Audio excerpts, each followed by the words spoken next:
Todos, bienvenidos a Red en Vivo en esta mañana. Tenemos esta mañana a Estudio Lamela. Me voy a conectar directamente.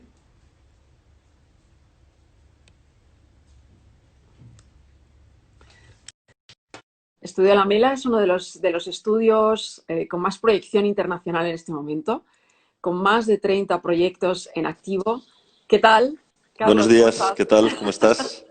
Bienvenido a esta red en vivo, una red de industrias españolas del diseño que exportan por todo el mundo, muy ligadas a un diseño avanzado, a la sostenibilidad, a la innovación y sobre todo también a la artesanía y a la alta tecnología.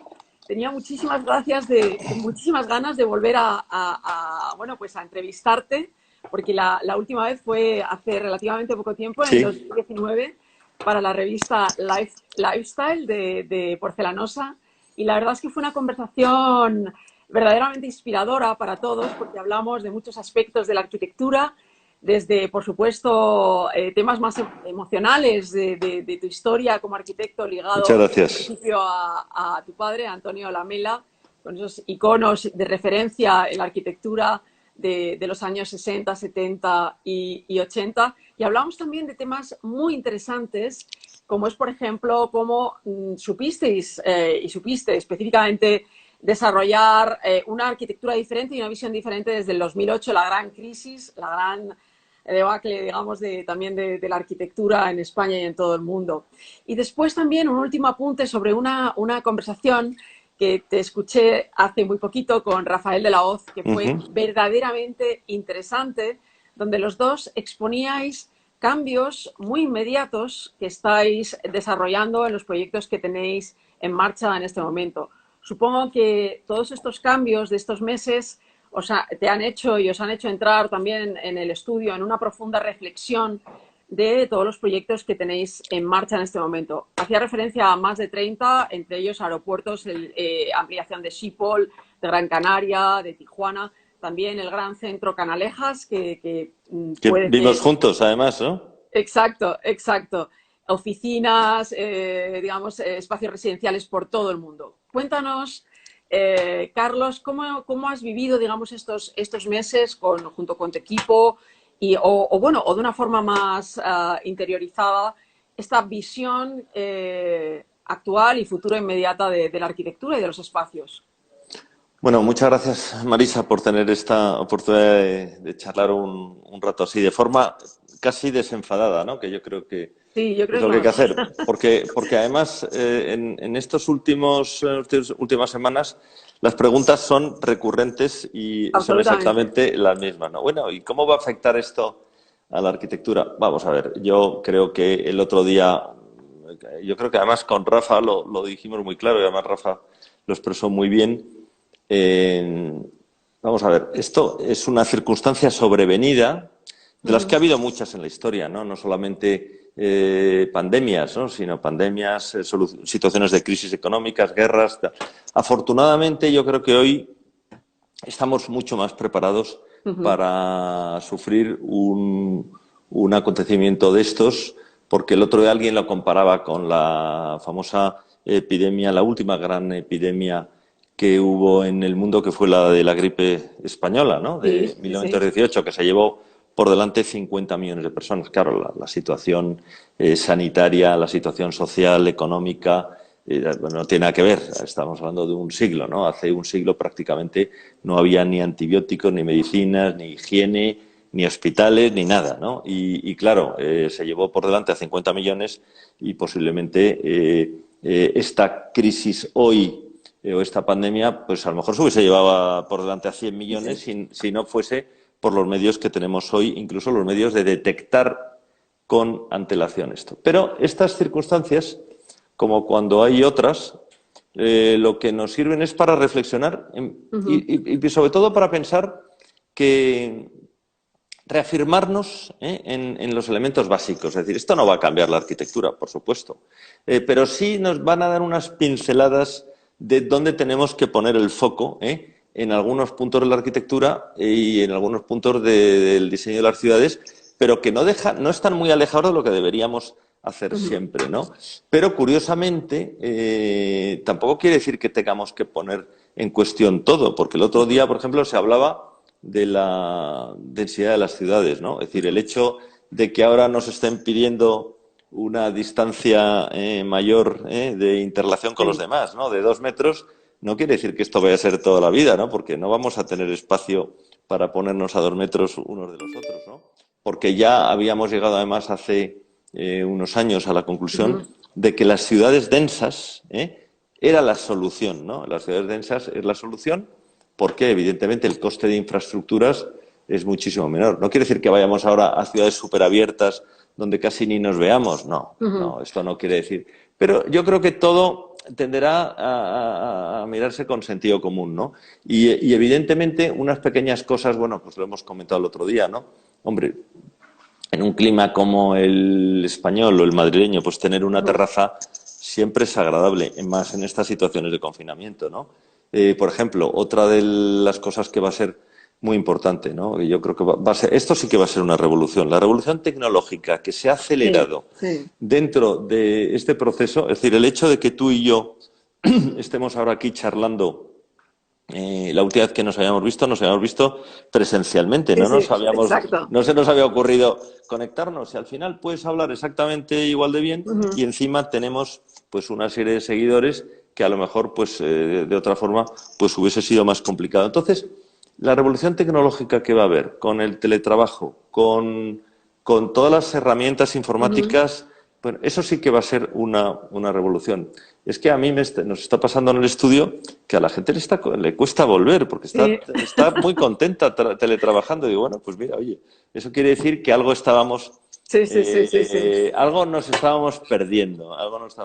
Que los edificios van a estar los edificios de oficinas más esponjados, que vamos a dedicar algunos metros más a las personas, que vamos a huir de espacios insanos, poco ventilados, que la gente va a valorar más este tipo de cuestiones, sin duda, sin duda. En la vivienda, en las oficinas, en los aeropuertos, en los servicios públicos, la gente se va a replantear ir a determinados cines, a determinados teatros, a determinados restaurantes. Bueno, pues evidentemente, ¿no?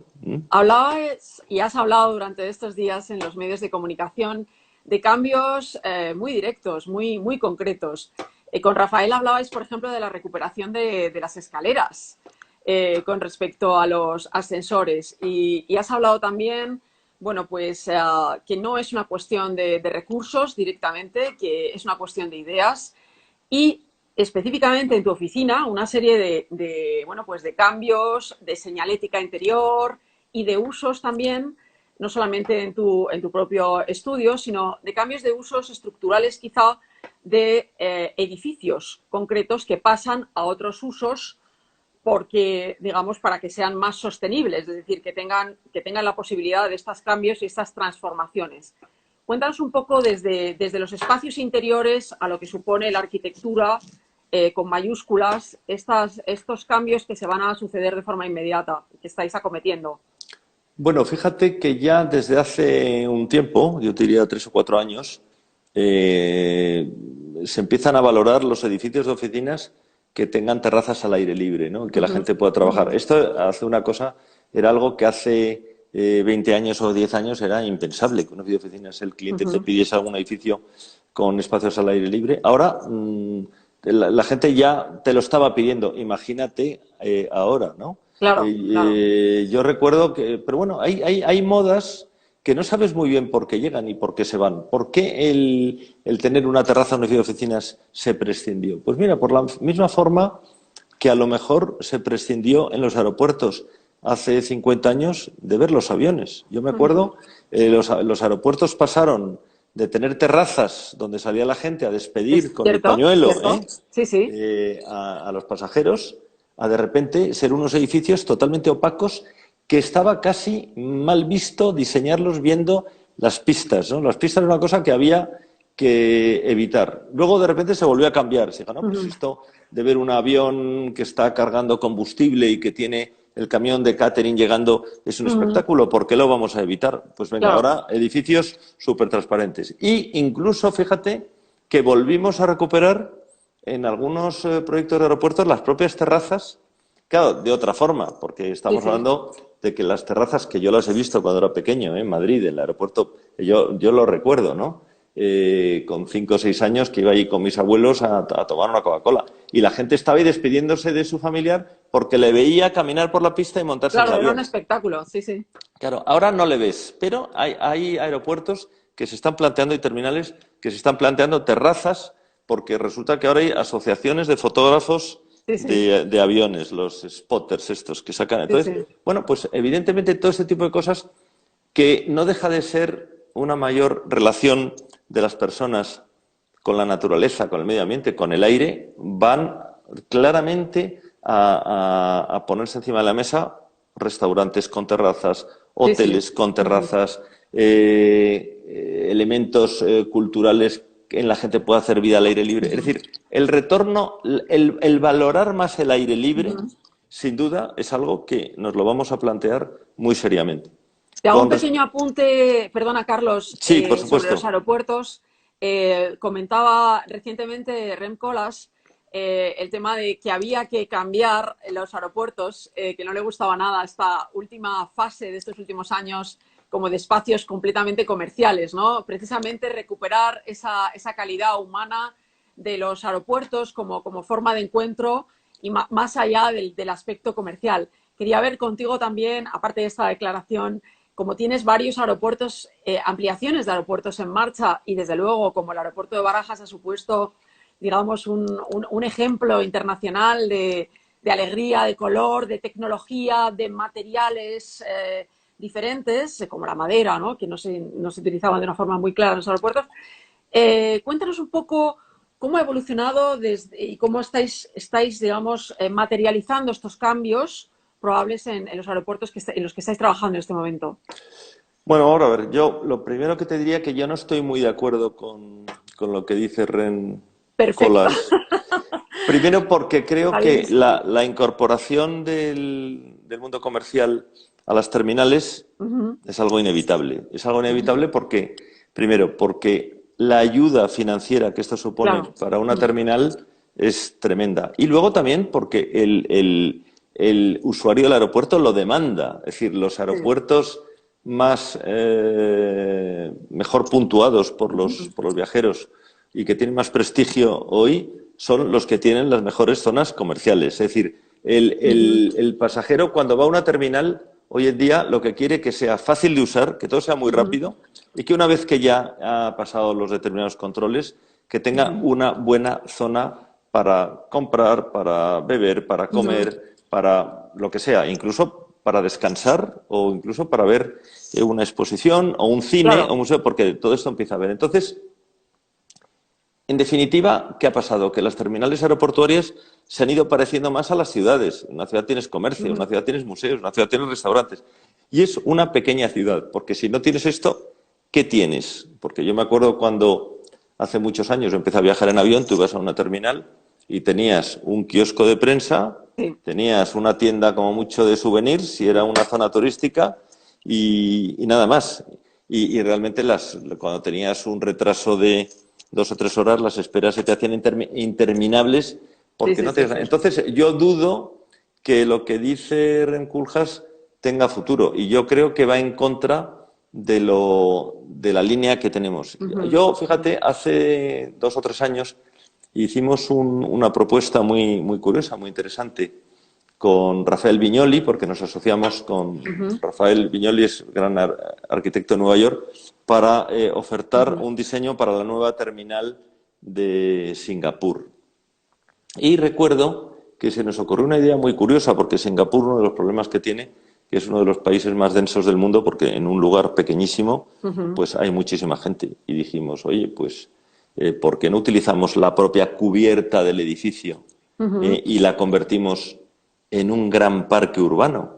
Y claro. hicimos Ujú, una propuesta en la que el aeropuerto, la terminal, iba a ser un gran parque. Toda la ujú. cubierta, un Qué gran maravilla. parque para darle una utilización que de otra forma pues no se hubiese utilizado. Esto, bueno, desgraciadamente no nos seleccionaron para la fase final, pero nos hizo reflexionar un poco sobre cómo utilizar elementos en los edificios que tradicionalmente han sido olvidados, ¿no? Entonces yo sí creo que esto, es decir, el reutilizar, el flexibilizar, el no perder espacio, ¿no? Bueno, pues, por ejemplo, aunque no estemos haciendo nosotros el proyecto y la obra de la ampliación del Bernabéu, pero sí hicimos el anterior y concursamos. Y, por ejemplo, una de las cosas que propusimos, que no lo había, por cierto, tenido en cuenta luego el que ganó y sí lo incorporó debido a las ideas que se ponen encima, fue crear una gran terraza sobre la ciudad en el propio Bernabéu, ¿no? O sea, yo creo que este tipo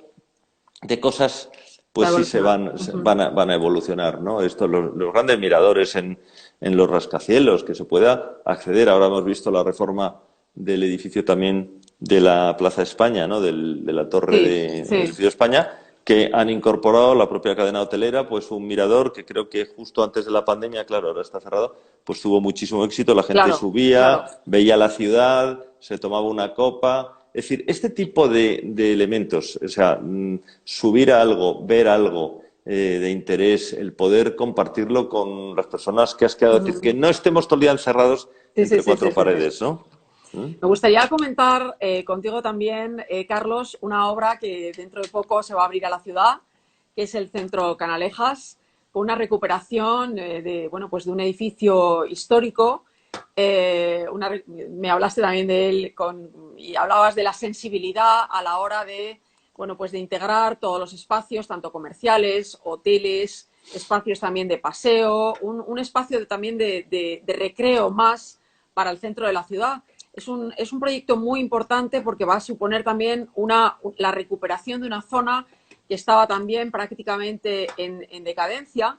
Y desde luego, bueno, estamos esperándolo con mucha ilusión. Cuéntanos un poco esta última evolución de la obra y también tu esperanza, ¿no? de que los ciudadanos de Madrid y los visitantes se hagan con ello, ¿no? Y se hagan con Muchas gracias, Marisa.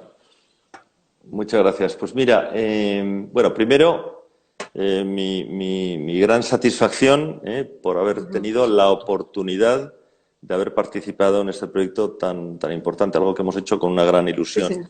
Han sido muchos años de trabajo.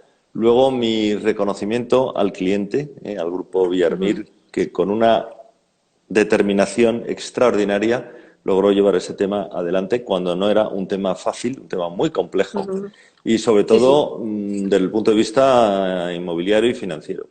Evidentemente esto va a suponer un antes y un después para Madrid, no solamente porque va a ser posiblemente el mejor hotel urbano que se haya construido nunca en España, ¿no? Es decir, teniendo en cuenta que en España es un país puntero a nivel mundial en turismo y que hayamos hecho el primer Four Seasons, el primer hotel. El Four Seasons, sí. Claro, tuve ocasión de entrevistar también a su director. Sí. Claro, y fíjate que en Madrid en el siglo XX solamente se han hecho 6 o 7 hoteles de lujo, nada más. Es decir, son en todo un siglo. Y el último que se hizo fue el Villamagna, en tiempo de Franco, ¿no? Cuando tú estas cosas las dices, la gente no se lo cree. Bueno, pues sí, es que hace casi 50 años que no se inauguraba un hotel de lujo en Madrid. Sí. Entonces, esto ahora va a suponer... coincide con el Ritz Mandarin, o Mandarin Efectivamente. Ritz. Sí, el Ritz que lo está también arreglando y restaurando Rafael, pero fíjate que el Ritz es un hotel de 1910, ¿no? Que pues en su momento fue el hotel más importante de Europa, y el Palace, que se hizo a la vez, fue el hotel más grande que se hizo en Europa. Es decir, en 2 años se inauguraron en Madrid 2 hoteles de la categoría como el Ritz y el Palace, o sea, fíjate. Y ahora, bueno, pues 110 años después inauguramos el Four Seasons. A nivel urbanístico, yo creo que va a ser una regeneración total. Yo el otro día, que además con esto de la pandemia y el estado de alerta, pues aquello estaba maravilloso. Era un día de mayo de estos luminosos de Madrid, nadie por la calle, todo el entorno recién estrenado, inaugurado, un silencio, no había coches. Aquello era una maravilla, ¿no? Y yo decía, joder, la verdad es que esto, Madrid con este hotel y con este edificio, con esta galería comercial, realmente va a pegar un estirón tremendo, porque ¿sabes lo que pasa? La zona de Sol se había quedado ya un poco Sí, total. Sí, sí. deteriorada. Entonces, Sí, sí.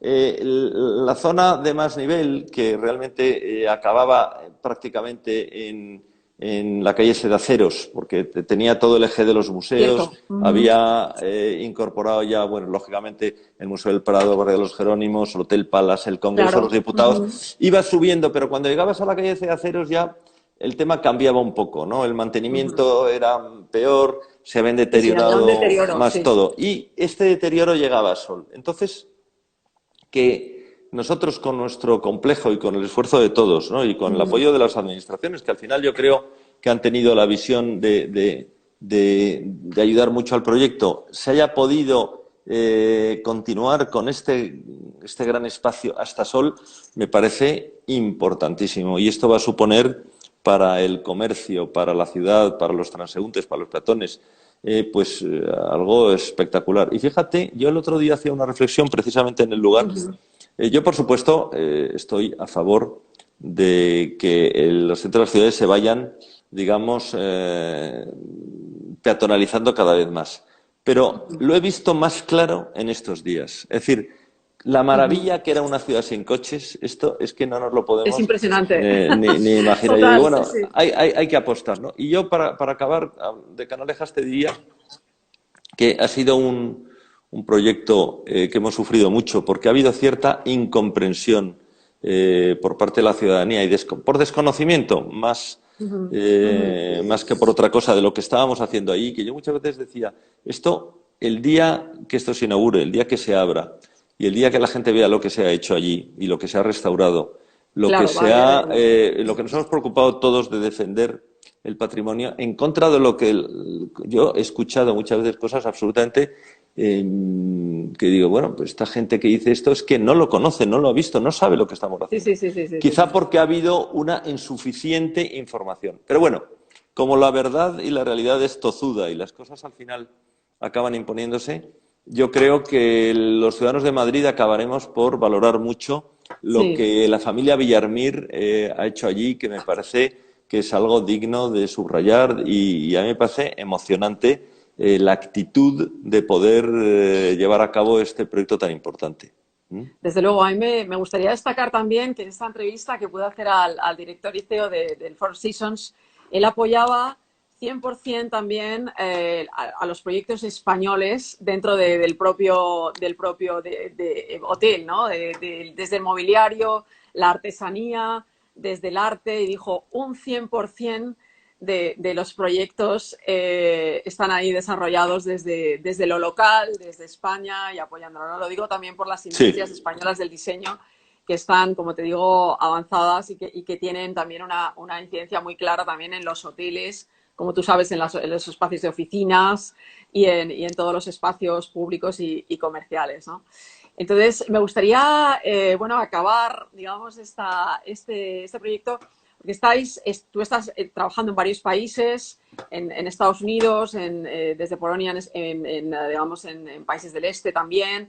Y a mí me encantó cómo hacías mención y cómo comentábamos esa flexibilidad que aprendisteis y que asumisteis en la crisis del 2008 a base de generar también unas oficinas, unos estudios nómadas que se van abriendo, digamos, donde surge también la oportunidad no solo nacional, sino internacional. Entonces, esa visión tan casi, bueno, nos hablaba de un futuro que ya está aquí, ¿no? Que vamos un poco viendo las oportunidades y aprovechándolas en un mundo global, ¿no? Esta pandemia ha sido global y hay que mirar, digamos, hacia dónde expandirse y dónde está la oportunidad. Cuéntame esta visión, digamos, desde tu estudio, desde tu punto de vista como arquitecto.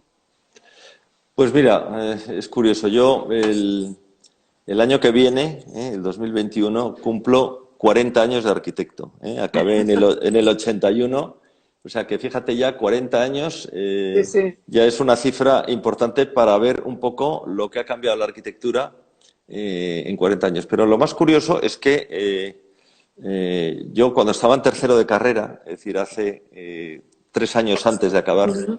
acompañé a mi padre al primer viaje que hizo al extranjero a buscar trabajo. Mi padre había viajado mucho desde muy joven y se Sí. había recorrido el mundo entero varias veces, ha sido un viajero excepcional. Y tú le Pero acompañabas, recuerdo que tú te has acompañado sí, innumerables. la acompañé varias veces, pero en aquel viaje, que fue el primer viaje desde el punto de vista profesional Ujú. para ir a buscar trabajo, porque le habían hablado de unas posibilidades en Colombia y en Ecuador, coincidió con la primera crisis del petróleo y, bueno, fue una época muy dura para los arquitectos y mi padre se dio cuenta que tenía un estudio grande, que no podía vivir solamente del mercado nacional. Pero claro, Ujú.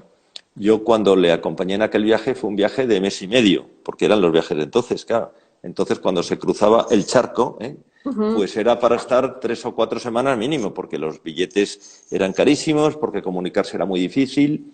Y entonces me acuerdo que estuvimos en Colombia, en varias ciudades colombianas, porque a mi padre le habían hablado de unos proyectos. Luego estuvimos en Ecuador y luego ya estando allí me dice mi padre, claro, Carlos, tú nunca has estado en Nueva York, pues tienes que ir a Nueva York. Vamos a cogernos un avión y nos vamos a Nueva York. Entonces acabamos el viaje en Miami, Nueva York, bueno, total, un viaje fantástico, ¿no?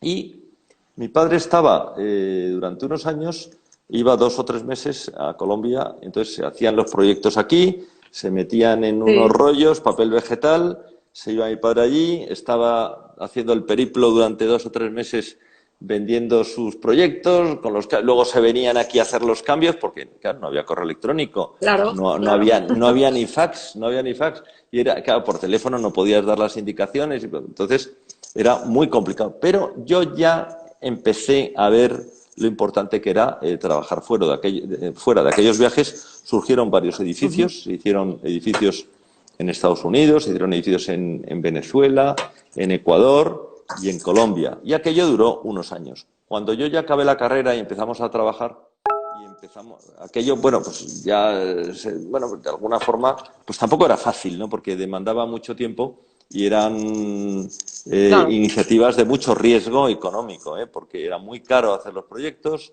y realmente aquello medio se abandonó. Pero luego ya cuando vimos que había que volver a retomar otra vez el tema internacional por la propia dinámica Ujú. del estudio, ya aquello, claro, fue otra época en la que era todo mucho más fácil porque Claro, se podía claro. trabajar a distancia. Entonces, bueno, pues tenías que ir donde estaban las oportunidades, ¿no? Nosotros abrimos oficina en Shanghái pensando Ujú. que el mercado chino iba a ser importante, pero no fue fácil. Luego abrimos oficina en Abu Dhabi, Dubái, luego resulta pasamos a Sao Paulo, Ujú. luego abrimos México, luego abrimos Polonia porque nos encargáramos al concurso del aeropuerto, luego estuvimos en África, luego Rotterdam con Schiphol. Entonces, claro, Sí, sí. ha sido una vida muy compleja y decisiones muy complejas. Unos salieron bien, otros salieron mal, otros salieron regular, pero luego al final la balanza general pues Eso es. ha sido buena porque, claro, tú disparas a 7 sitios, nunca sabes a priori Ujú. lo que te vas a encontrar, siempre cada lugar es diferente al otro, no puedes aplicar las recetas de aquí allí, pues en algunas oficinas tienes que desplazar gente, en otras tienes que hacer los proyectos desde España, en Sí, otros te sí, sí, tienes sí, que sí, sí. asociar con un socio local, en otros te asocias con un socio local pero te sale rana y luego tienes que rescindir los contratos y buscarte otro socio. Es un mundo, pero hay que reconocer que también es un tema muy divertido a los que Apasionante, sí, nos sí. gusta viajar y nos gusta estar dando tumbos por el mundo, pues nos lo hemos pasado muy bien, ¿no? También, ¿no? ¿Mm?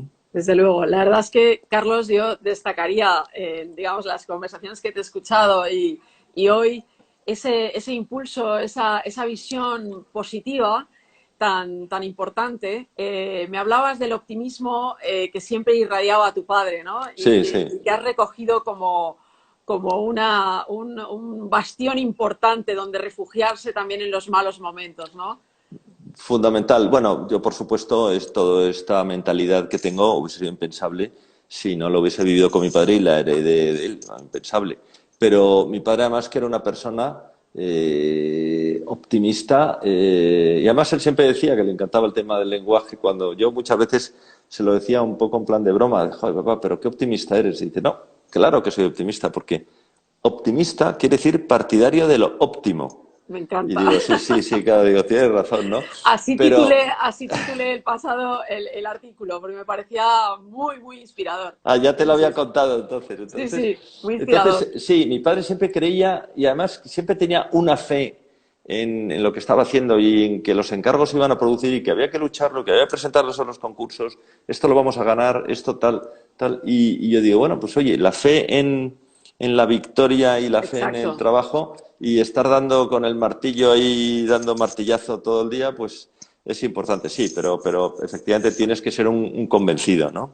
Total, es un ¿Mm? optimismo operativo, claro, y proactivo, es decir, Sí, estar mirando oportunidades y desarrollándolas, ¿no? Y lanzándote. no, y además, Marisa, con mucha humildad, ¿no? Yo creo que una de Sí, las cosas que nos ha, yo creo, caracterizado en el estudio, que tenemos un equipo extraordinario. Yo siempre digo lo mejor que tiene el estudio es su equipo humano y que es excepcional, ¿no? Yo tengo un enorme agradecimiento para todos los integrantes, pero fíjate que yo creo que la humildad es una de nuestras características importantes, ¿no? Es decir, intentar hacer sí, las cosas de forma natural, siendo conscientes de nuestras limitaciones y también siendo conscientes, lógicamente, de nuestras fortalezas, ¿no? Y a ser posible con un espíritu deportivo importante, con una sonrisa desde luego, sí, sí. instalada siempre, porque yo creo que además esto, la profesión, nos tiene que servir para pasárnoslo bien, para disfrutar del trabajo. Con esta pandemia, una de las cosas que nos hemos dado cuenta que hay que ser optimistas. Es decir, ha sido una tragedia Sí, enorme. sí, Muchos de nosotros hemos perdido amigos, hemos perdido familiares y ha sido pues muy triste algunas situaciones, sí, ¿no? desde luego. Pero eso tampoco nos puede servir para que no miremos hacia adelante y que no estemos todo el día recreándonos en el pasado, sino hay que mirar al futuro. Como tú empezaste la charla, hay que pensar qué nos puede hacer servir esta situación para mejorar de todo en la vida.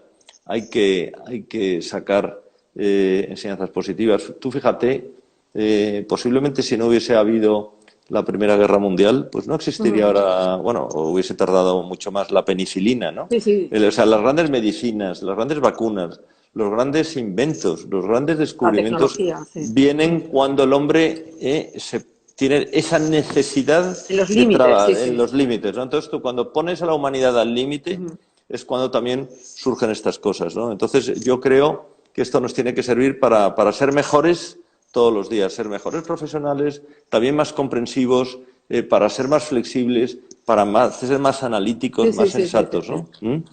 La verdad, Carlos, es que nos has dado claves y ejes muy importantes para todo el ámbito profesional del diseño, que tan en contacto y tan hermanado está, por supuesto, con la arquitectura, y también para las industrias del diseño que están produciendo en este momento, que son tan desconocidas en España, y que sin embargo fuera de España han ido en estos últimos años, fíjate, desde el 2008, salvaron la crisis exportando, digamos, ligándose a un producto excelente, con una buenísima logística y exportan, imagínate, desde el 55 al 92% de fuera y en un ámbito global, ¿no?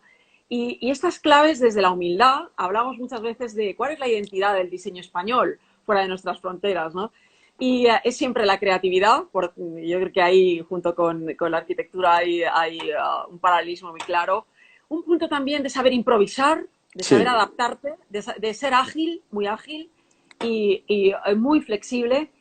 Y esta humildad de la que hablas, con un doble tema, que a veces es muy bueno, pero por otro lado, y lo hemos hablado mucho en estas conversaciones, hay que también ir con fuerza, creyéndoselo de alguna forma, que nos falta muchas veces cuando sales fuera y digamos, te mides con otras, en el caso del diseño, bueno, pues con otros ámbitos como es el diseño italiano o el diseño nórdico, que ha evolucionado tanto. Te cuento esto porque también, y lo sabes muy bien, totalmente, está muy ligado, digamos, a otros pensamiento también de la arquitectura, ¿no?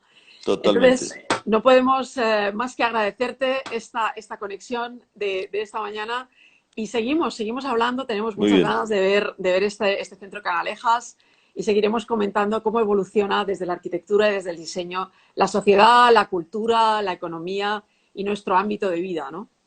Bueno, pues yo te lo agradezco y también pedirte disculpas porque el lunes pasado Sí, sí, sí. tenía todo, pero tuve un problema muy Nada. serio de un Avatares. avatar tal y tuve que cancelarlo a última hora y me No supo pasa muy mal, nada. pero afortunadamente estamos hoy aquí, ¿eh? Muchas Bueno, gracias. Muchas gracias a Marisa, ti. gracias Muchas a ti, ¿eh? gracias a todos los que nos habéis escuchado. Llega normalmente, Carlos, te digo, a escucharse estas conversaciones entre 400 y 500 personas. Hay una audiencia, digamos, a partir de este momento muy, muy clara y muy definida. Estupendo. Y nada más, muchísimas gracias de nuevo. Gracias a ti, a vosotros y a todos los que nos estáis escuchando, pues mucha salud, mucha suerte en todo y seguimos trabajando. Y mucho ¿Mm? optimismo. Por supuesto. Gracias, Carlos. A Hasta ti, luego. Marisa. Un abrazo. Y a todos vosotros, muchísimas gracias por estar esta mañana con nosotros. Seguimos durante esta semana y la próxima semana os iremos informando con estas conversaciones de Red en Vivo que lo que pretenden es conectar a todos los profesionales desde un punto de vista de reflexión, pero también para que todos tomemos cartas en el asunto y lleguemos a la acción, a la proactividad y a llevar estas ideas, estos proyectos a la realidad. Muchísimas gracias a todos de nuevo y nos vamos viendo y nos vamos encontrando en estas conversaciones. Gracias.